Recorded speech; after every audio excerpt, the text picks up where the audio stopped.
Good morning, students. Welcome to Yug Nirman Senior Secondary School, Baran. Myself, Pooja Solanki, as your science teacher, and I will teach you science. So student, जैसा कि आपको पता है कि हम last video में chapter number 1 finish कर चुके थे। अब हम चैप्टर नंबर 2 स्टार्ट करते हैं। सो स्टूडेंट, चैप्टर नंबर 2 का नाम है सूक्ष्म जीव, मित्र या शत्रु। जो सूक्ष्म जीव होते हैं जो खेतों में पाए जाते हैं वो हमारे क्या मित्र होते हैं या फिर हमारे शत्रु होते हैं। आपने अपने आसपास के स्थानों पर पौधों, जंतुओं सहित अनेक सजीव देखे हैं, परंतु कुछ जीव ऐसे हैं जिन्हें हम बिना यंत्र की सहायता से केवल आंखों से देखा जा सकता है। इन्हें सूक्ष्म जीव कहते हैं। उदाहरण के लिए आपने देखा होगा कि वर्षा ऋतु में नम ब्रेड रोटी सड़ने लगती है तथा इनकी सतह सफ़ेद काले धब्बों से ढक जाती है। इन धब्बों को आवर्धक लेंस की सहायता से देखिए, आपको काले रंग की गोल सूक्ष्म संरचना दिखाई देगी। क्या आप जानते हैं कि ये संरचनाएं क्या है और यह कहाँ से आई है।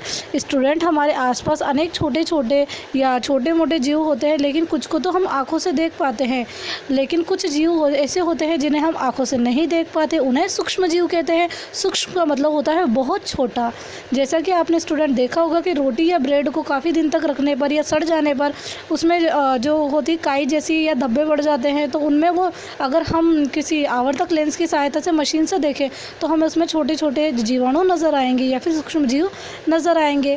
जैसे एक्टिविटी फर्स्ट है, बगीचे अथवा मैदानों में एक बीकर में थोड़ी सी गीली मिट्टी लीजिए, इसमें जल डालिए। मिट्टी के कण बैठ जाने के पश्चात जल की एक बूंद स्लाइड पर लेकर सूक्ष्मदर्शी की सहायता से इसका परीक्षण कीजिए। आप देखेंगे आपको क्या दिखाई देगा कि सूक्ष्म जीव दिखाई देंगे।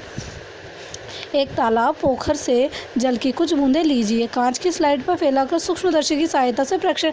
इस तरह स्टूडेंट जो सूक्ष्म जीव उनको देखा जा सकता है।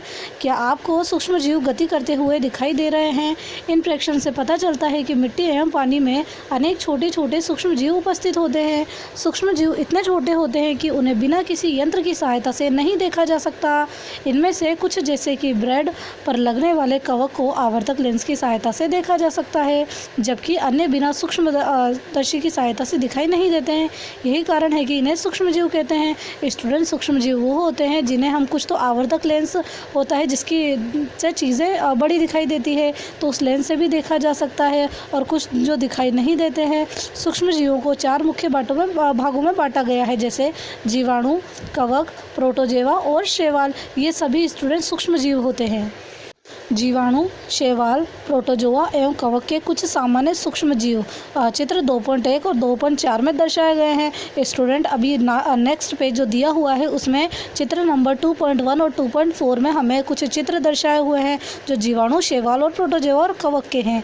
विषाणु, वायरस भी सूक्ष्म जीव होते हैं, सूक्ष्म होते हैं, परंतु ये अन्य सूक्ष्म जीवों से भिन्न होते हैं। ये केवल परपोषी से ही गुणन करते हैं, अर्थात जीवाणु पौधे अथवा जंतु कोशिका से गुणन करते हैं। विषाणु चित्र 2.5 में दिखाया गया है।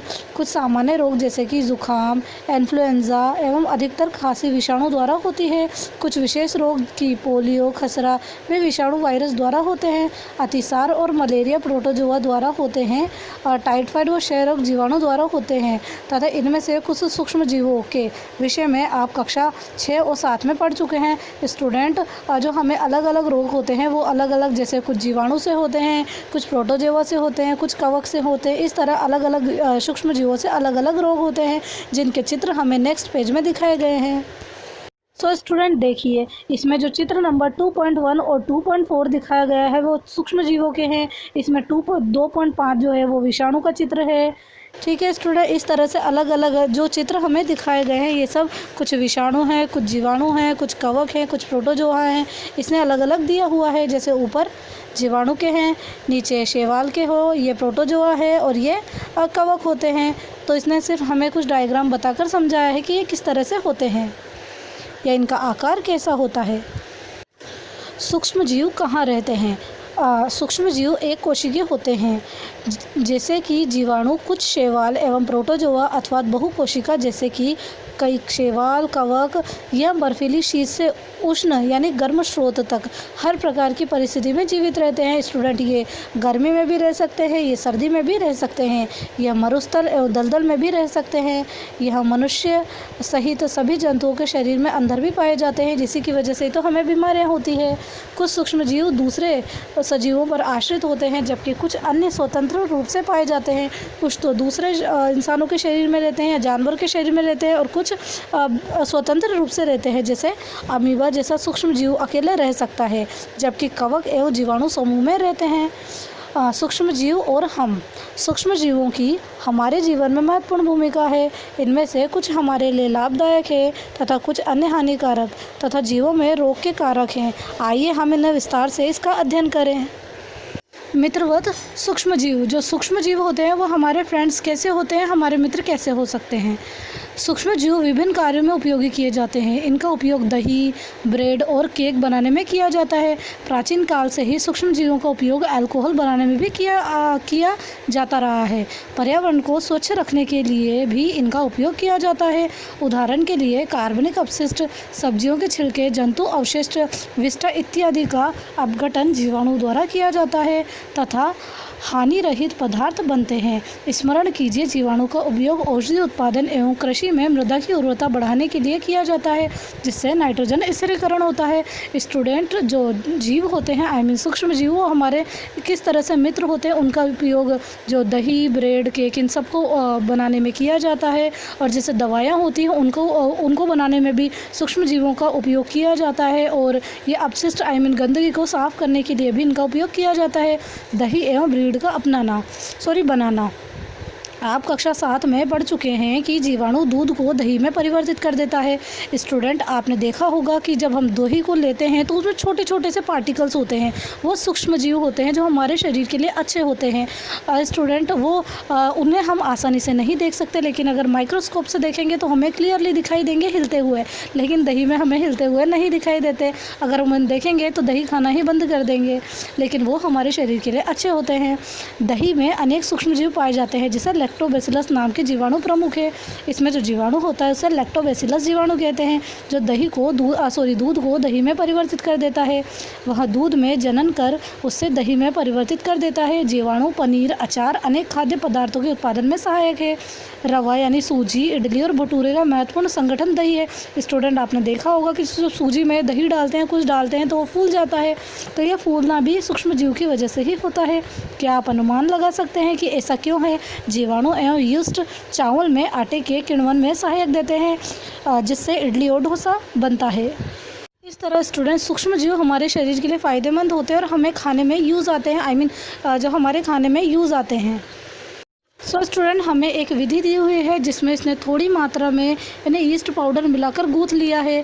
अब घंटे 2 घंटे क्या देखते हैं कि मतलब उसने ईस्ट डाला है। एक मैदा में एक पात्र लिया है, उसमें मैदा डाला है और उसमें ईस्ट डाल दिया है। ईस्ट में स्टूडेंट सूक्ष्म जीव ही होते हैं। थोड़ी देर बाद आप देखेंगे कि मैदा उड़ जाती है, तो वो सूक्ष्म जीव की वजह से उड़ती है। ईस्ट तीव्रता से जनन करके शोषण के दौरान कार्बन डाइऑक्साइड उत्पादित करता है। गैस के बुलबुले खमीर वाले मैदे का आयतन बढ़ा देते हैं। यह बेकिंग उद्योग में ईस्ट के उपयोग का आधार है, जिससे ब्रेड, पेस्ट्री, केक बनाए जाते हैं। स्टूडेंट, जितनी भी फूली हुई चीज़ें ये सभी सूक्ष्म जीवों से बनाई जाती हैं। सूक्ष्म जीवों का वाणिज्यिक उद्योग के इनका वाणिज्यिक में क्या उपयोग है? बड़े स्तर पर अल्कोहल, शराब और एसिटिक एसिड के उत्पादन में सूक्ष्म जीवों का उपयोग किया जाता है, जो गेहूं, चावल, फलों के रस में उपस्थित प्राकृतिक शर्करा में ईस्ट एवं अल्कोहल एवं शराब का उत्पादन किया जाता है। इस तरह पुराने ज़माने में जब शराब बनाई जाती थी, यहाँ गंध अल्कोहल की है, जो चीनी के अल्कोहल में परिवर्तित होने के कारण बना है। चीनी के अल्कोहल में परिवर्तन की यह प्रक्रिया किण्वन एवं फार्मेंटेशन कहलाती है। स्टूडेंट, जो चीनी है वो अल्कोहल में जब डिज़ोल्व हो जाती है या बन जाती है या मिल जाती है, उसे किण्वन बोलते हैं। या चीनी का अल्कोहल में परिवर्तित होना। सूक्ष्म जीवों के औषधीय उपयोग। सूक्ष्म जीवों के औषधियों में क्या क्या उपयोग होते हैं।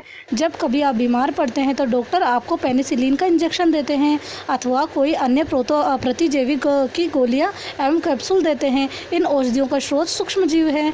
ये बीमारी पैदा करने वाले सूक्ष्म जीवों को नष्ट कर देती है अथवा उनकी वृद्धि रोक देती है। इस प्रकार की औषधियाँ प्रतिजैविक अथवा एंटीबायोटिक कहते हैं। आजकल जीवाणु और कवक से अनेक प्रतिजैविक औषधियों का उत्पादन हो रहा है।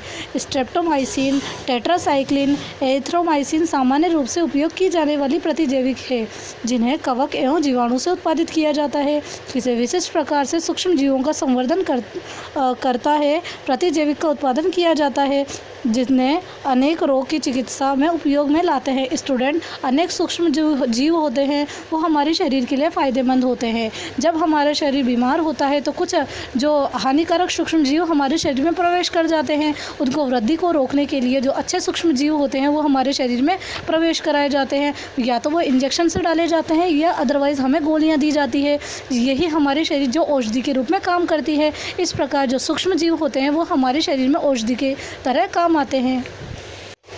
सन 1929 में अलेक्जेंडर फ्लेमिंग जीवाणु रोगों से बचाव हेतु एक संवर्धन पर प्रयोग कर रहे थे। अचानक उन्हें संवर्धन तश्तरी पर हरे रंग की फफूंद के छोटे बीजाणु देखे। ने पाया कि यह फफूंद जीवाणु की वृद्धि को रोकते हैं। यह तथ्य पाया कि बहुत सारे जीवाणु फफूंद द्वारा मारे गए हैं। इस प्रकार फफूंद से पेनिसिलियम बनाई गई है। इस जो डॉक्टर जो अलेक्जेंडर फ्लेमिंग है जो दिया हुआ है, इन्होंने जो जीवाणु का अलेक्जेंडर जो फ्लेमिंग है, इन्होंने जीवाणु रोगों से बचाव हेतु एक प्रयोग कर रहे थे। इनका नाम है अलेक्जेंडर फ्लेमिंग, जिन्होंने पेनिसिलिन नामक जो दवाई होती है, इंजेक्शन होता है, उसको बनाया है। पशु आहार एवं कुक्कुट आहार में भी प्रतिजैविक मिलाए जाते हैं जिसका उपयोग पशुओं में सूक्ष्म जीवों का संचरण रोकना है। प्रतिजैविक का उपयोग कुछ पौधों के रोग नियंत्रण के लिए भी किया जाता है।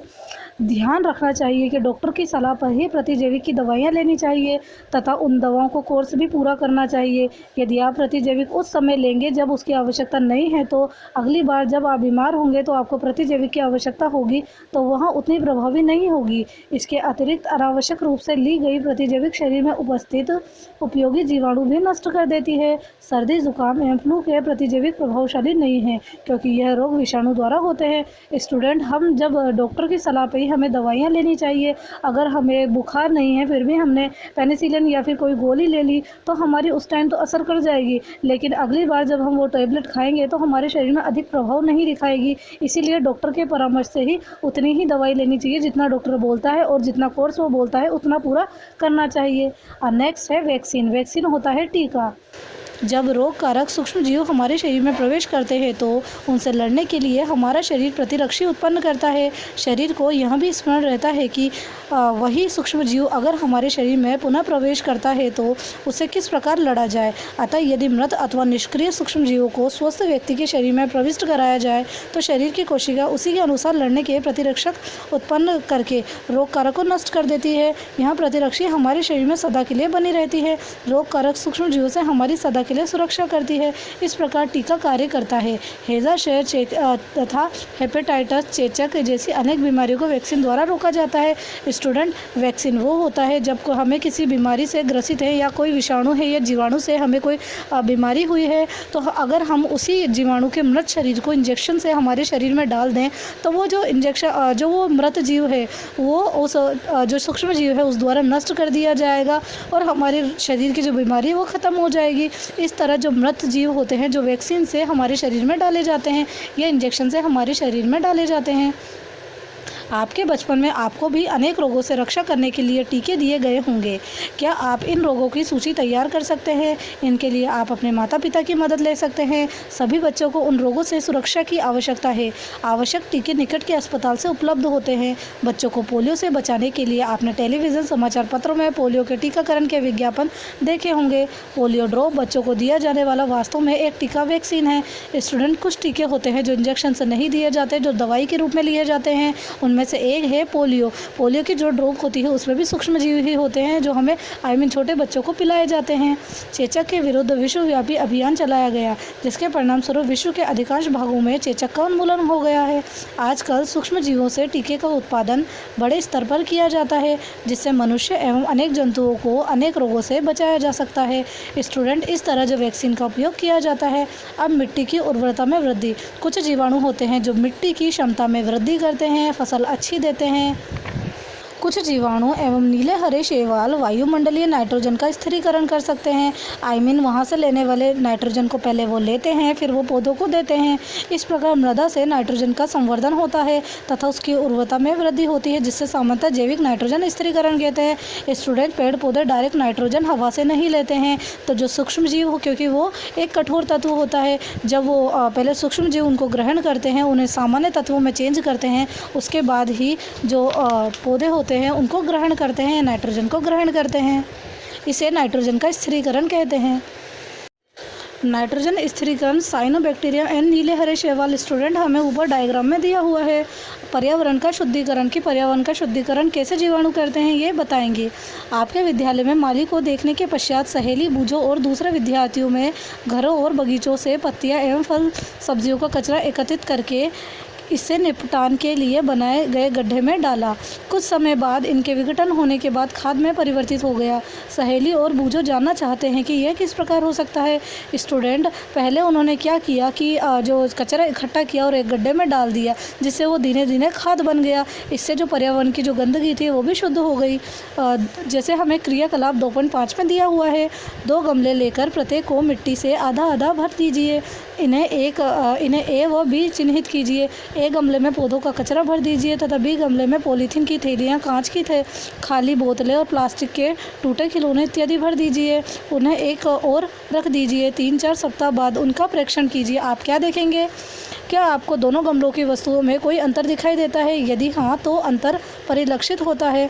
आप देखेंगे कि गमला ए के पादप अपशिष्ट का अपघटन हो गया है, उसमें जो कचरा था वो सब खाद्य में परिवर्तन हो गया है। यह कैसे हुआ? सूक्ष्म जीवों द्वारा पादप अपशिष्ट का अपघटन कर उसे खाद में बदल दिया गया। इस प्रक्रिया में बने पोषक पौधों द्वारा पुनः उपयोग किए जाते हैं।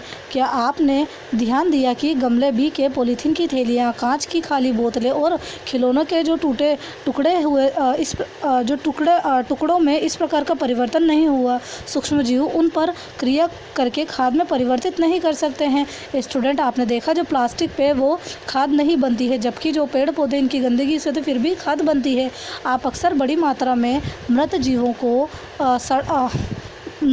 को सड़ते हुए पादप व कभी कभी सड़ते हुए जंतुओं के रूप में देखते हैं। आप देखते हैं कि कुछ समय बाद वह विलुप्त हो जाते हैं। इसका मुख्य कारण यह है कि सूक्ष्म जीव मृत जैविक अपशिष्ट का अपघटन करके उन्हें सरल पदार्थों में परिवर्तित कर देते हैं। यह पदार्थ अन्य पौधों एवं जंतुओं द्वारा पुनः उपयोग कर लिए जाते हैं। इस प्रकार हानिकारक एवं दुर्गंध युक्त पदार्थों को निम्नीकरण करने के लिए हम सूक्ष्म जीवों को उपयोग करके पर्यावरण का शुद्धिकरण कर सकते हैं। इस प्रकार स्टूडेंट, हम जो पेड़ पौधे या इनकी गंदगी से जितने भी जो गीली गंदगी होती है, इन सभी का सड़क का जो कचरा होता है, इन सब से हम खाद्य को बना सकते हैं और पर्यावरण को सुरक्षित कर सकते हैं। सिर्फ उसमें प्लास्टिक या पॉलीथीन नहीं होनी चाहिए। हानिकारक सूक्ष्म जीव। अब जो सूक्ष्म जीव कौन से जो हानिकारक सूक्ष्म जीव होते हैं वो हम पढ़ेंगे। सूक्ष्म जीव अनेक प्रकार के से हानिकारक हैं। कुछ सूक्ष्म जीव मनुष्य, जंतु और पौधों में रोग उत्पन्न करते हैं। रोग उत्पन्न करने वाले सूक्ष्म जीवों को रोगाणु अथवा रोगजनक कहते हैं। कुछ सूक्ष्म जीव भोजन, कपड़े एवं चमड़े की वस्तुओं को संदूषित कर देते हैं। आइए उनकी हानिकारक गतिविधियों के विषय में और अधिक जानकारी प्राप्त करें। स्टूडेंट, कुछ सूक्ष्म जीव हमारे शरीर के लिए अच्छे होते हैं जो हम पढ़ चुके हैं। अब हम कुछ सूक्ष्म जीव वो पढ़ेंगे जो हमारे शरीर के लिए हानिकारक होते हैं, जो हमारे शरीर में रोग उत्पन्न करते हैं या जिनकी वजह से हम बीमार हो जाते हैं।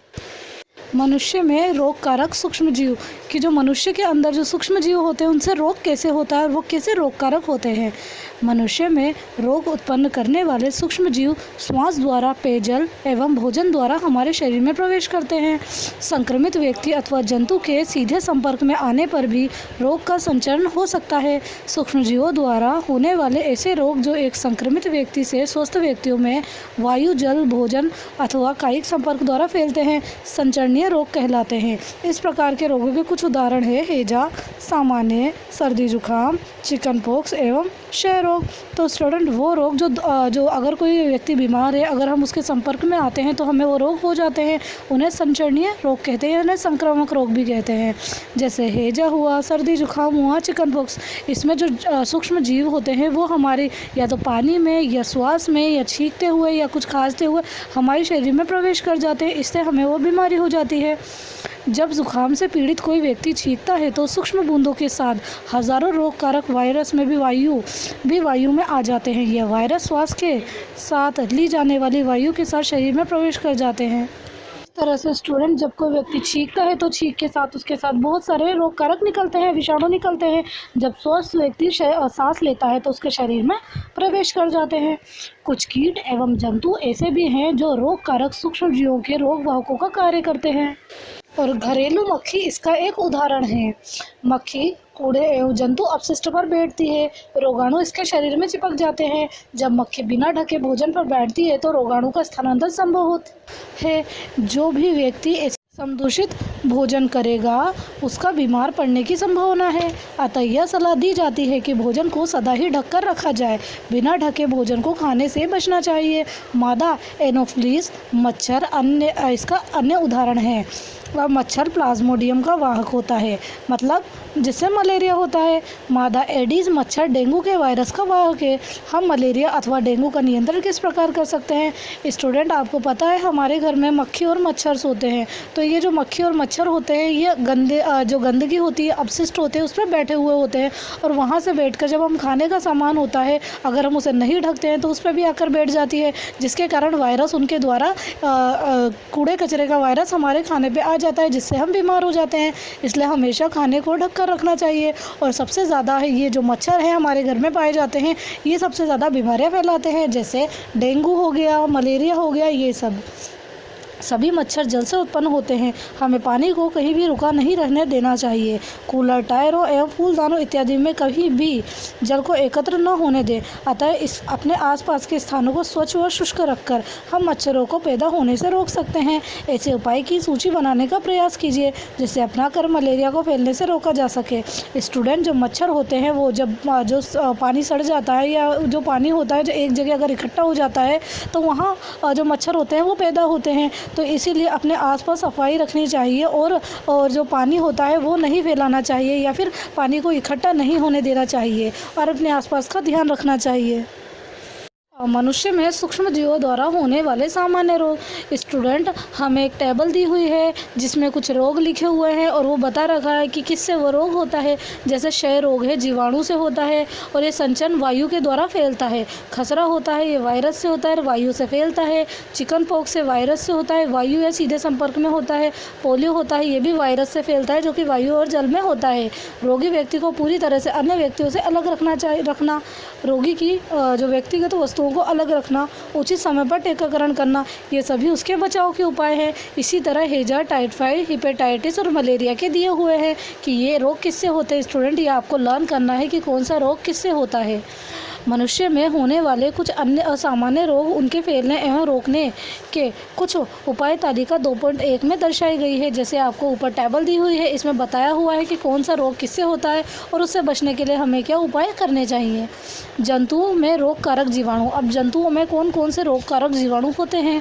अनेक सूक्ष्म जीव केवल मनुष्य एवं पौधों में ही रोग के कारक नहीं वरन वे दूसरे जंतुओं में भी रोग उत्पन्न करते हैं। उदाहरण के लिए एंथ्रेक्स मनुष्य एवं मवेशियों में होने वाला भयानक रोग है जो जीवाणुओं द्वारा होता है। गाय में खुर एवं मुंह का रोग वायरस द्वारा होता है। स्टूडेंट, कुछ रोग ऐसे होते हैं जो केवल मनुष्य में न होकर जंतुओं में भी होते हैं। मनुष्य और जंतुओं में दोनों में होते हैं। पौधों में रोग उत्पन्न करने वाले सूक्ष्म जीव। अब पौधों में भी कौन सा रोग होता है और कैसे होता है? अनेक सूक्ष्म जीव गेहूँ, चावल, आलू, गन्ना, संतरा, सेब इत्यादि पौधों में रोग के कारक हैं।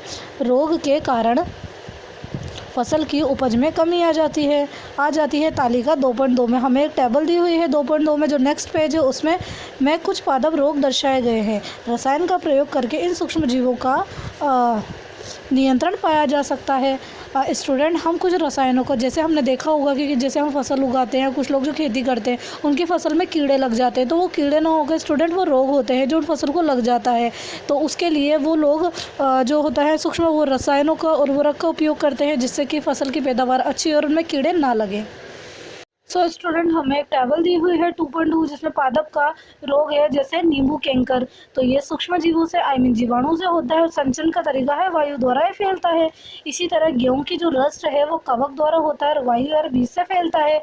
भिंडी की पीत है जो वायरस से फैलता है और कीट की वजह से संचरण करता है। इस तरह स्टूडेंट ये रोग होते हैं। खाद्य विषाक्तन, बूझों के एक मित्र ने फूड पॉइजनिंग, कभी कभी हम कुछ खाना खा लेते हैं लेकिन वो हमारे लिए विषैला होता है, तो वो ख़राब खाना होता है जिसे हम खा लेते हैं, उसकी वजह से हमें फूड पॉइजनिंग हो जाती है। जैसे बूझों के एक मित्र ने उसे एक पार्टी में आमंत्रित किया, वहाँ उसके अनेक प्रकार के व्यंजन खाए। घर आने पर उसका वमन यानी उल्टी होने लगी, उसे अस्पताल में ले जाया गया। डॉक्टर ने बताया कि खाद्य विषाक्तन के कारण होने वाली स्थिति है। सूक्ष्म जीवों द्वारा संदूषित भोजन करने से खाद्य विषाक्तन हो जाता है। हमारे भोजन में उत्पन्न होने वाले सूक्ष्म जीव कभी कभी विषैले पदार्थ उत्पन्न करते हैं या भोजन को विषाक्त बना देते हैं, जिसके सेवन से व्यक्ति भयंकर रूप से रोगी हो सकता है अथवा कभी कभी उसकी मृत्यु भी हो सकती है। अतः यह आवश्यक है कि हम भोजन को संदूषित होने से बचाएं। स्टूडेंट, जो कुछ वायरस होते हैं हमारे शरीर के लिए अच्छे होते हैं, भोजन को स्वादिष्ट बनाते हैं, लेकिन कभी कभी वो हानिकारक चीज़ों का विषैले पदार्थों को उत्पन्न करते हैं जिसकी वजह से हमारा खाना खराब हो जाता है और हमें फूड पॉइजनिंग हो जाती है या खाद्य विषाक्तन रोग हो जाता है जिसकी वजह से हमारा खाना खाते ही उल्टी करने का मन करता है। अब होता है खाद्य परीक्षण। खाने की हम कैसे परीक्षण रक्षा कैसे कर सकते हैं या उसका परीक्षण कैसे किया जाता है। अध्याय 1 में हमने खाद्य बीजों के परिरक्षण एवं भंडारण के उपाय में विषय में पढ़ा था। हम पके हुए भोजन का घर पर परिरक्षण किस प्रकार कर सकते हैं। क्या आप जानते हैं कि खुले एवं नम्य स्थानों पर रखी ब्रेड पर कवक आक्रमण कर देते हैं। सूक्ष्मजीव हमारे भोजन को संदूषित कर देते हैं। संदूषित भोजन को दुर्गंध आने लगती है, इसका स्वाद भी खराब हो जाता है, रंग रूप में भी परिवर्तन आ जाता है। क्या भोजन का संदूषण एक रासायनिक अभिक्रिया है। पहेली ने कुछ आम खरीदे परंतु कई दिनों तक वह उन्हें नहीं खा पाई। बाद में उसने देखा कि वे सड़ गए, परंतु वह जानती है कि उसकी दादी द्वारा बनाया गया आम का अचार काफ़ी समय तक संदूषित नहीं होता। वह भ्रमित है। आइए हम खाद्य परीक्षण के कुछ सामान्य तरीकों का अध्ययन करें। स्टूडेंट, जो कुछ चीज़ें होती है जो रखे रखे ख़राब हो जाती है, वो सोचती है कि अगर हम फल फ्रूट लाते हैं तो वो तो ख़राब हो जाते हैं, लेकिन दादी अगर उसी फ्रूट या सब्ज़ी का अचार बनाती है तो वो कभी ख़राब नहीं होता। ऐसा क्यों होता है। सामान्य तरीकों का अध्ययन करें जिनका उपयोग हम अपने घरों में करते हैं। हम इन्हें सूक्ष्म जीवों के बचाव का उपाय करना चाहिए। रासायनिक उपाय, हम किस तरह से सूक्ष्म जीवों से हमारे खाने को सुरक्षित रख सकते हैं। जैसे नमक एवं खाद्य तेल का उपयोग सूक्ष्म जीवों की वृद्धि रोकने के लिए सामान्य रूप से किया जाता है। इन्हें परिरक्षक कहते हैं। हम नमक अथवा खाद्य अम्लों का प्रयोग अचार बनाने में करते हैं जिससे सूक्ष्म जीवों की वृद्धि नहीं होती है। Sodium benzoate and sodium metabisulphide सामान्य परिरक्षक है। जैम एवं स्क्वैश बनाने में, यह स्क्वैश मतलब ये होता है जो सॉस होता है उसे स्क्वैश बोलते हैं, बनाने में इन रसायन का उपयोग उन्हीं संदूषित होने से बचाता है। जैसे स्टूडेंट, जो नमक होता है, नमक, सोडियम बेंजोएट, इन सभी जो खटाई वाली चीज़ें होती है इनका यूज़ होता है कि किसी खाद्य को ख़राब होने से बचाने के लिए। जैसे अचार में कभी कभी सिरका डालते हैं, नमक डालते हैं, तेल भी डालते हैं ताकि वो ख़राब ना हो। अगर जैम और सॉस बनाते हैं तो सोडियम बेंजोएट डालते हैं जिससे वो खटाई आती है और ख़राब नहीं होता है। नमक द्वारा परिरक्षण, अब हम नमक द्वारा कैसे परिरक्षण करते हैं। सामान्य नमक का उपयोग मांस और मछली के परिरक्षण के लिए काफ़ी लंबे अरसे से किया जा रहा है। जीवाणु की वृद्धि रोकने के लिए मांस एवं मछली को सूखे नमक से ढक देते हैं। नमक का उपयोग आम, आंवला एवं इमली के परिरक्षण में भी किया जाता है। स्टूडेंट, आपको समझ में आ गया होगा नमक से कैसे परिरक्षण करते हैं। अब आता है चीनी द्वारा परिरक्षण कि शक्कर से हम कैसे परिरक्षण करते हैं। जैम, जेली और स्क्वैश का परिरक्षण चीनी द्वारा किया जाता है। चीनी के प्रयोग से खाद्य पदार्थ की नमी में कमी आती है जो संदूषित करने वाले जीवाणु की वृद्धि को नियंत्रित करते हैं। स्टूडेंट, कुछ लोग चीनी डाल देते हैं, चीनी की वजह से उसमें पानी की कमी आती है, नमी की कमी आती है और वो जीवाणु होते हैं उसकी वृद्धि रुक जाती है। अब आता है तेल एवं सिरके द्वारा परीक्षण। तेल एवं सिरके का उपयोग अचार को समदूषित से बचाने यानी खराब होने से बचाने में किया जाता है, क्योंकि इसमें जीवाणु जीवित नहीं रह सकते हैं। सब्जियां, फल, मछली एवं मांस का परिरक्षण इस विधि द्वारा किया जाता है। स्टूडेंट, आपको समझ में आ गया होगा, अचार आदि का परिरक्षण करने के लिए, बचाने के लिए खराब होने से उसमें तेल और सिरके का उपयोग किया जाता है। अब आता है गर्म एवं ठंडा करना। आपने अपनी माँ को दूध उबाल कर रखते हुए देखा होगा। उबालने से अनेक सूक्ष्मजीव नष्ट हो जाते हैं। इसी प्रकार हम अपना भोजन रेफ्रिजरेटर में रखते हैं, क्योंकि कम ताप सूक्ष्मजीवों की वृद्धि को रोकता है। स्टूडेंट, आपने देखा होगा जिस तरह दूध को गर्म करने से उसके सारे बैक्टीरिया नष्ट हो जाते हैं, उसी तरह भोजन को ख़राब होने से या किसी सब्ज़ी को ख़राब होने से बचाने के लिए हम उसको फ्रिज में रखते हैं, क्योंकि कम ताप और अधिक ताप सूक्ष्मजीवों की जो वृद्धि होती है वो रुक जाती है और उन पाश्चरीकृत दूध को बिना उबाले इस्तेमाल किया जा सकता है, क्योंकि यह सूक्ष्मजीवों से मुक्त होता है। इसके लिए दूध को 70 डिग्री सेंटीग्रेड पर 15 से 30 मिनट के लिए गर्म करते हैं, फिर एकाएक ठंडा कर उसका भंडारण कर लेते हैं। ऐसा करने से सूक्ष्मजीवों की जो वृद्धि रुक जाती है। इस प्रक्रिया को खोज लुई पाश्चर नामक वैज्ञानिक ने की थी, इसीलिए इसे पाश्चरीकरण कहते हैं। स्टूडेंट, पहले जब ये पैकेट्स वाले जो दूध होते हैं, पहले ये लोग इनको गर्म करते हैं 70 डिग्री सेल्सियस पर। उसके बाद ये 15 से 30 मिनट तक गर्म करके और उन्हें जो उसमें डब्बे में भर के और ठंडी जगह पर रख देते हैं, क्योंकि गर्म करने पर सूक्ष्मजीवों में वृद्धि नहीं होती है और वो बैक्टीरिया वहीं रुक जाते हैं। इसे पाश्चरीकरण कहते हैं। भंडारण एवं पैकिंग। आजकल मेवे और सब्जियां भी वायुरोधी सील किए गए पैकेट्स में बेचे जाते हैं, जिससे सूक्ष्मजीवों से सुरक्षा रहती है। अब आता है स्टूडेंट नाइट्रोजन स्थिरीकरण की। नाइट्रोजन का स्थिरीकरण क्या होता है? स्टूडेंट, इसमें वो आता है कि जैसे जो मिट्टी में जो बैक्टीरिया पाए जाते हैं, जो पेड़ पौधे होते हैं, डायरेक्ट जो वायु से नाइट्रोजन नहीं ले सकते, इसीलिए पहले वो बैक्टीरिया नाइट्रोजन को लेते हैं, उसे सरल यौगिक में कन्वर्ट करते हैं, उसके बाद ये पौधों को दे देते हैं ताकि वो ग्रहण कर लेते हैं। अतः आपने कक्षा 6 और 7 में राइजोबियम जीवाणु के बारे में पढ़ा है, जो कि लेग्यूम्स पौधों में नाइट्रोजन स्थिरीकरण में सहायक होते हैं। स्मरण कीजिए, राइजोबियम लेग्यूम पौधों की ग्रंथियों में रहते हैं, जैसे सेम और मटर, जो एक सहजीवता है। कभी कभी तड़ित विद्युत द्वारा भी नाइट्रोजन का स्थिरीकरण होता है, परंतु आप जानते हैं कि नाइट्रोजन की मात्रा वायुमंडल में स्थिर रहती है। आपको आश्चर्य होगा कि यह कैसे संभव है। आइए इसके बारे में अगले भाग में समझते हैं। स्टूडेंट, जो मिट्टी में जो बैक्टीरिया पाया जाता है, जो कि उनके लिए अच्छा होता है या किसान का मित्र होता है, वो होता है राइजोबियम जीवाणु। ये होता है जो मिट्टी की उर्वरक क्षमता को बढ़ाता है और नाइट्रोजन का स्थिरीकरण करता है। नाइट्रोजन चक्र। हमारे वायुमंडल में 78% नाइट्रोजन गैस है। नाइट्रोजन सभी सजीवों का आवश्यक संगठक है, जो प्रोटीन, पर्णहरित, न्यूक्लिक एसिड एवं विटामिन्स में होता है। पौधे एवं जंतु वायुमंडलीय नाइट्रोजन का उपयोग सीधे नहीं कर सकते। मिट्टी में उपस्थित जीवाणु एवं नीले हरे शैवाल वायुमंडलीय नाइट्रोजन का स्थिरीकरण करके नाइट्रोजन यौगिकों में परिवर्तित कर देते हैं। जब नाइट्रोजन इस प्रकार उपयोगी यौगिकों में परिवर्तित हो जाती है, तो पौधे इसका उपयोग मिट्टी में से जड़ तंत्र द्वारा करते हैं। इसके पश्चात अवशोषित नाइट्रोजन का उपयोग प्रोटीन एवं अन्य यौगिकों के संश्लेषण में करते हैं। पौधों पर निर्भर करने वाले जंतु, उनसे प्रोटीन एवं अन्य नाइट्रोजनी यौगिक प्राप्त होते हैं। पौधे एवं जंतुओं की मृत्यु के बाद मिट्टी में उपस्थित जीवाणु एवं कवक नाइट्रोजनी अपशिष्ट को नाइट्रोजन यौगिक में परिवर्तित कर देता है, जो कि पौधों द्वारा पूरा अवशोषण हो जाता है। अतः कुछ विशिष्ट जीवाणु नाइट्रोजन यौगिकों का नाइट्रोजन गैस में परिवर्तित कर देते हैं, जो वायुमंडल में चली जाती है। परिणाम स्वरूप वायुमंडल में नाइट्रोजन की मात्रा लगभग स्थिर रहती है। इस प्रकार स्टूडेंट, पहले वो जो होते हैं जो जीवाणु होते हैं, राइजोबियम जीवाणु, वो पहले वायुमंडल से नाइट्रोजन को ग्रहण करते हैं, उसका स्थिरीकरण करते हैं या उसे सरल यौगिक में कन्वर्ट करते हैं। उसके बाद जो पौधों की जड़ों द्वारा उसको अवशोषित कर लिया जाता है। उसके बाद जब पौधे निकालते हैं तो वो नाइट्रोजन निकालते हैं, जो वो वायुमंडल में चली जाती है। इस प्रकार वायुमंडल से नाइट्रोजन लेना और पुनः वायुमंडल में भेजना, तो नाइट्रोजन का जो होता है जो मान होता है लगभग स्थिर ही रहता है। जैसे कि आपको टेबल में दिया हुआ है, जो चित्र 2.10 में नाइट्रोजन चक्र बताया हुआ है। जैसे वायुमंडलीय नाइट्रोजन है, ये तड़ित यानी जब बिजली चमकती है तब भी उसका स्थिरीकरण होता है, और दूसरा जैसे वायुमंडलीय नाइट्रोजन का जीवाणु और नीले हरे शैवालों द्वारा भी स्थिरीकरण होता है। मतलब मतलब जो राइजोबियम जीवाणु या मिट्टी में जो जीवाणु पाए जाते हैं उनके द्वारा। अब जीवाणुओं द्वारा स्थिर नाइट्रोजन को नाइट्रोजन यौगिकों में परिवर्तित किया जाता है।